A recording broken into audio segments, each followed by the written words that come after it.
Vegas. Kevin Nagant is here live courtside with the Hall of Famer. Michael Wilbon soon to join us. Christine Williamson live from Bristol. Christine, we cannot wait for tonight's basketball game. Yeah, I have a little bit of FOMO, I'm not going to lie. Hello, Kevin. Also tonight on the show, we have reaction to Wemby making history last night in OKC and Ravens OTA starting without Lamar Jackson. But we start things out there in MSG, Kev. Christine, I'll keep an eye on Celebrity Row for you, and we'll look for Spike Lee. He's been courtside at MSG since 1985. He's got to be feeling really good about these Knicks. They've won 7 straight and crushing opponents by 19 points per game in the postseason. Plus, they've had 9 days to rest, and they're facing a Cavs team that just beat the Pistons in Game 7 on Sunday. That was about 4 hours ago, and as promised, the Hall of Famer Michael Wilbon joining us now. Kevin? When you look at this Knicks team, they were loose. They were feeling good. They were riding a wave, right? Then they get a break. The Cavs are coming off 2 back-to-back 7-game series. Where do you give Cleveland some hope here coming in tonight to try to steal one? Well, one, when you win games 5 and 7 on the road in Detroit, that's got to give them, if not absolute momentum, certainly some confidence in what they're doing. I think their bigs, Allen and Mobley, are going to be the key. I know everybody wants to talk about the dynamic scoring backcourt. I get it. And those guys can produce and probably need to produce. They can give you 70 points between the two of them. But still, it seems to be Allen and Mobley who really unlock Cleveland. We saw that on the road, particularly in each series in Toronto. We saw it on the road a few days ago against Detroit. But, Kevin, I think this is going to be a little bit more like the beginning of the Philadelphia series than Cleveland folks would like to hear. Oh. Yeah, you're coming off a tough series. You don't have a lot of time to rest or gather yourself. Rest versus rust, I get it. I can see the Knicks behind. Okay, so they're down 6 or 8 points at halftime. I think the Knicks are at a distinct advantage in terms of that rest, planning, keeping Cat involved. They got some time to come up with some new wrinkles for Cleveland and that sort of tag team defense they've got. So I expect the Knicks to sort of pick up almost where they left off. And then another storyline, OG Anunoby potentially on the floor, somebody we didn't see at the end of that Sixers series. For the Knicks, the last time they were in the finals, the NBA Finals, 1999. It's been a while. It's been a while. You're familiar with that. I was here. Yeah, exactly. What opportunity lies in front of Jalen Brunson and this team right now, considering that title windows are so small in this league? Well, they're small in this league. I'm glad you mentioned it. And they're even smaller when you look out toward Texas, right? You might want to get now what you can get and be greedy about it. Look, the Knicks are good enough. We've seen that these last 7 games to beat anybody in the league. Even San Antonio or Oklahoma City, if they're on. Yeah. But do I expect that sentence to always be true over the next 7 to 10 years? No. So what's at stake for Brunson and Cat and the New York Knicks nation? Yeah. Since they're still talking about 1973. I was not here for that. I was at home watching as a young teenager on television. But everything's at stake for the Knicks. And anybody that looks out and sees San Antonio and Oklahoma City and goes, my goodness, even if Oklahoma City, let's say they lose this series or they lose in the finals, how many draft picks? We were just talking about this. 13 first-rounders. First-rounders and second-rounders is like a total of like near 30. Yeah. And San Antonio's got what you see right now. Everything's at stake for these Knicks, but just sort of keeping this going, winning the Eastern Conference. They're the best team in the Eastern Conference right now, but they got to cash in on this chance. It's a natural segue to what we witnessed last night. And everybody's talking about the Knicks in town, but if you're an NBA fan, everybody's talking about what we saw from a 22-year-old Victor Wembanyama, youngest guy to put up 40 and 20 in an NBA playoff game. But it's not really about the number. How would you describe what you witnessed in double overtime for the Spurs to get that game won? It was historic greatness. When you're on lists that only include Shaq and Wilt, which a couple of these lists do.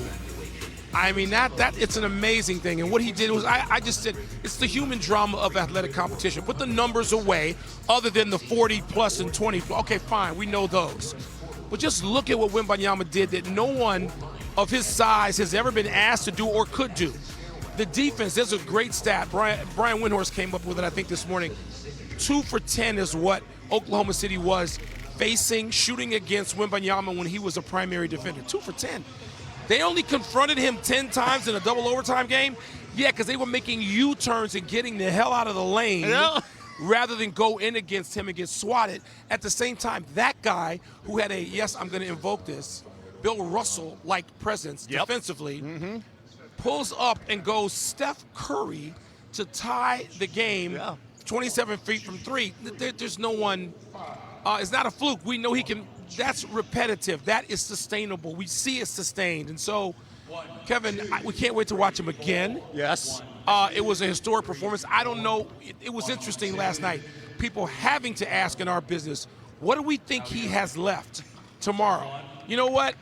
I got to see him diminished because I don't believe it at this point. We've seen enough. The sample size is large enough to think this kid's got more. It's unbelievable. He's got an encore in him. Yeah, at 49 minutes playing in double overtime, we saw Bill Russell on the defensive side. We saw Wilt Chamberlain on the offensive side. Good luck, Oklahoma City. Michael, thank you for joining us. Kevin, thanks for having me. All right, we're going to continue our live coverage here. Sports Center on the road here live from Madison Square Garden. Landry Shamet getting ready from the outside. It's quiet right now, but this... Back here on SportsCenter, James Harden entering his first conference finals since 2018 with the Rockets. His 98 playoff wins tied with Karl Malone for the most in NBA history by a player without a title. Cavs on the road. They won games 5 and 7 in Detroit to survive that series and beat the Pistons. And they've been resilient, become the 6th team since the first round, went to a best-of-7 to reach the conference finals after going the distance in the first 2 rounds. However, just one of the previous 5 teams reached the finals, the Celtics in 2008. Kevin Nagani back here live courtside at MSG, and it's great to have NBA reporter Tim Bontemps with us. This whole town is buzzing. The Knicks, everybody feels like this is going to be a 4-game series, a possible 5-game series. How would you describe the type of pressure that's on this Knicks team to get to the NBA Finals? Well, Kevin, the last 7 games the Knicks have played, they have been as good as we've seen just about any team outside of Oklahoma City and San Antonio play, right? But as you said, that has left them with a lot of pressure coming into this series where everybody in this city believes the New York Knicks are going to be playing in the NBA Finals in a couple of weeks. So after a long layoff, we saw Oklahoma City last night against San Antonio look like a team that had a long layoff, that needed some time to get into the game. The Cavs, while they have come off back-to-back 7-game series, are certainly, you would think, going to be ready to play at a playoff intensity.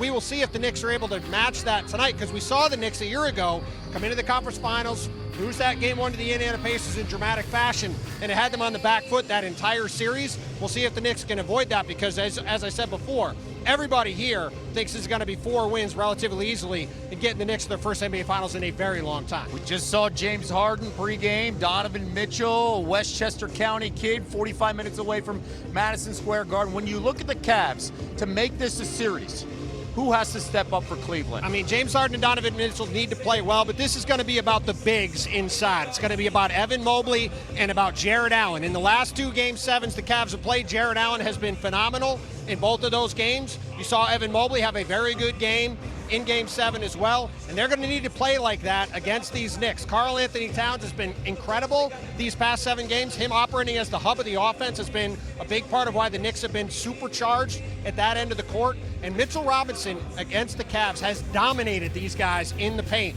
In 36 minutes, I believe, against the Cavs this season, he has 16 offensive rebounds. He has done whatever he's wanted against them. He did it when they played a couple years ago in the playoffs.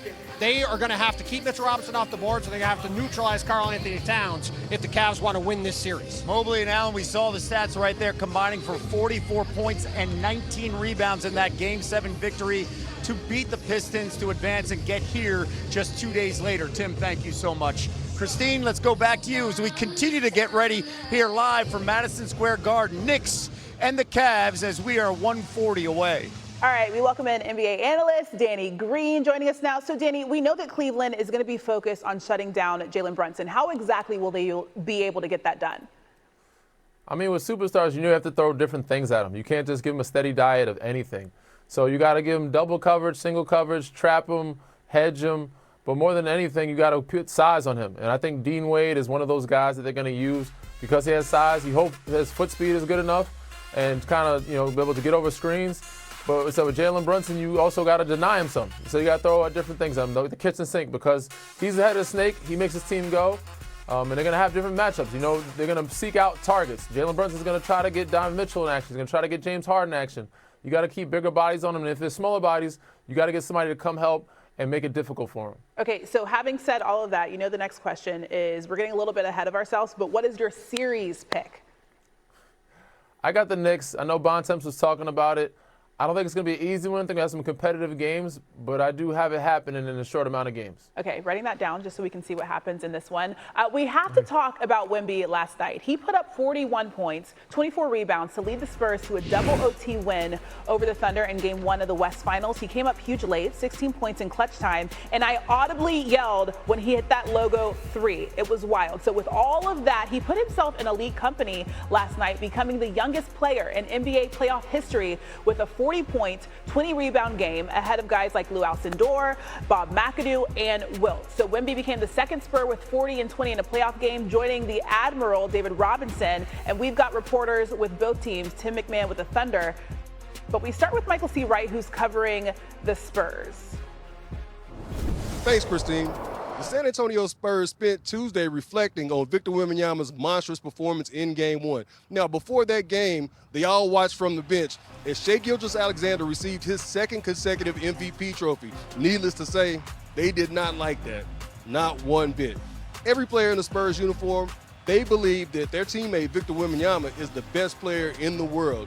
And they also believe that Game 1 was his opportunity to prove it, so his teammates wanted to do everything they could to help them. I think it's a statement game. You know, obviously Shai getting the MVP, Vic obviously wasn't happy about that. And us just being able to corral around him and him leading us, him showing he's the best player in the world. I mean, going into their house Game 1 with him winning MVP and the crowd being that loud, it was, like I said, it's a big statement win. I spoke with NBA Sixth Man of the Year, Keldon Johnson, in the locker room after Game 1, and he told me, hey, we respect Oklahoma City, but at the same time, this is not a situation where we're trying to come to Oklahoma City and steal one game before the series shifts back to San Antonio. He said, no, man, we are here to win this thing. So the San Antonio Spurs feel like they made a statement in Game 1 that they hope that they can carry moving forward throughout this series. Now here's Tim, howdy partners, McMahon, with everything Oklahoma City. Well, Michael, for better or worse, the Thunder are in familiar territory. Oklahoma City's road to last season's title featured a couple of speed bumps in series openers.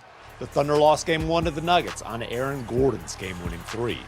The Pacers landed the first punch in the finals thanks to Tyrese Halliburton's clutch heroics. And the season still ended with a parade through Bricktown.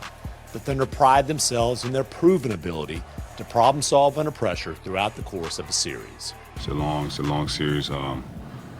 You know, we're not gonna be perfect. Obviously, we've been in this situation before. You know, we're able to turn the page and face the next game as with a 0-0 mentality and just go out there and try to win the game. The best thing about this team and where the problem solving comes from is the humility. Everybody looks in the mirror first. You know, no one's pointing fingers. Everybody's just thinking about how they can get better, how they can help the team, and we work together on it. The Spurs, and Victor Wembanyama in particular, present some big, unique problems. OKC is searching for every possible pathway to attack those issues. One adjustment that must happen for OKC to even the series, SGA has to play like an MVP. And Christine, as he put it, quote, I have to be better, especially against a team of this caliber. All right, thanks, Tim. Now back with Danny. So what was your biggest takeaway from that massive Spurs win last night? That they're ready and that the regular season does somewhat matter. I know it's not a big deal, but they have a mental edge over this Oklahoma City team, and they're not coming in scared. They're confident.